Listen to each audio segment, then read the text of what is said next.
আমরা ওই দৃশ্য দেখতে চাই যে মহামেডান ক্লাব আর আবাহনীর খেলা ন্যাশনাল ফুটবল স্টেডিয়ামে হচ্ছে আর বাইরে মারামারি করছি আমরা, ঠিক না? এই জিনিসটা আবার দেখতে চাই। আজকে একটা জিনিস প্রমাণিত হয়েছে যে যারা খেলাধুলা করে তারা জনগণের কাছে প্রিয় মানুষ।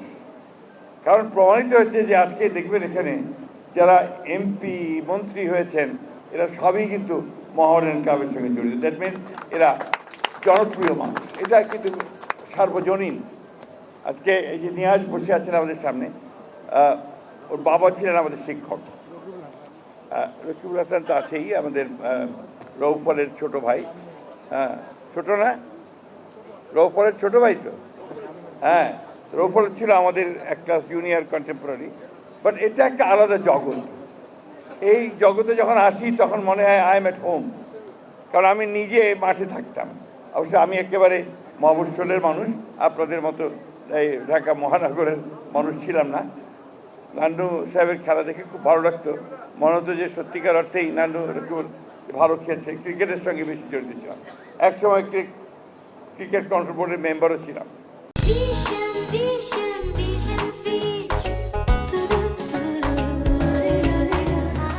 কথা বাড়াতে চাই না, আমি শুধু বলতে চাই যে আমরা আজকে অত্যন্ত সৌভাগ্যবান যে আজকে আমাদের প্রধানমন্ত্রী জনাব তারেক রহমান তিনি বাংলাদেশে নামার সঙ্গে সঙ্গেই একটা কথা বলেছিলেন লোকের আক্রমণের সামনে যে আই হ্যাভ এ প্ল্যান।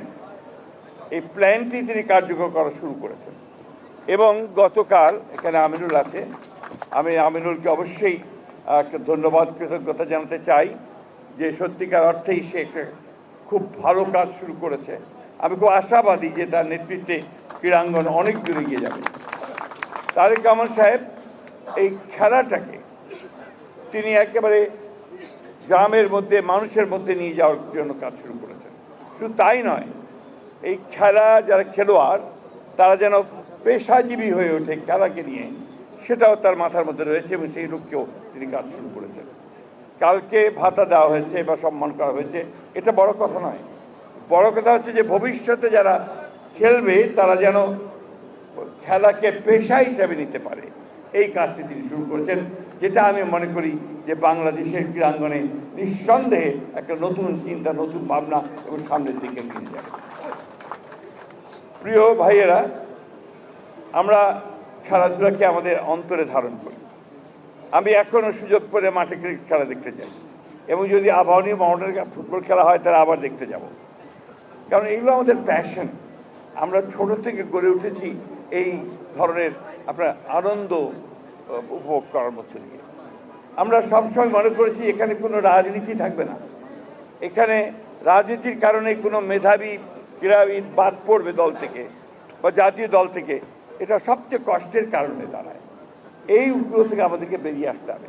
আমি আমাদের অত্যন্ত তরুণ ক্রীড়ামন্ত্রী, যিনি নিজে অত্যন্ত একজন দক্ষ, যোগ্য এবং বরেণ্য ফুটবলার ছিলেন, জাতিকে প্রতিনিধিত্ব করেছেন, তাকে অনুরোধ করব যে এই বিষয়টার দিকে লক্ষ্য রেখে রাজনীতিকে মুক্ত করে ক্রীড়াঙ্গনকে যদি আমরা সামনে নিতে পারি তাহলে নিশ্চয়ই আমরা সফল হব।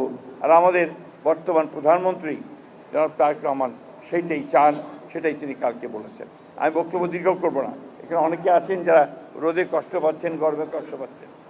আমি নিজেকে সৌভাগ্যবান মনে করছি যে এই ইতিহাস খ্যাত এই ক্লাব, একেবারে সেই ব্রিটিশ পিরিয়ড থেকে এই ক্লাব চলছে, 90 বছর বলেছে একজন, সেই ক্লাবের একজন সমর্থক হিসেবে আপনাদের সামনে এসে আমি দুটো কথা বলতে পারছি, এটা আমার চরম সৌভাগ্য।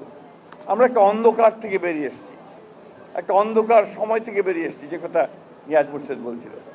আমরা লেটাস নট ওটাকে আর মনে না করি, আসুন আমরা নতুন স্বপ্ন দেখি, নতুন আলো দেখি এবং নতুন সূর্যের মধ্য দিয়ে আমরা ক্রীড়াঙ্গনকে নতুন করে সাজিয়ে নিই। সেটাই হোক আমাদের একমাত্র লক্ষ্য। মহামেডান ক্লাব অনেক ভালো করবে।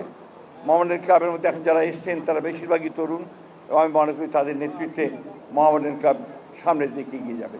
তো একই সঙ্গে আজকে যেমন এখানে রঞ্জনবাবু এসছেন, আমাদের অন্যান্য ক্লাবগুলো তারাও ইকুয়ালি স্ট্রং হবে।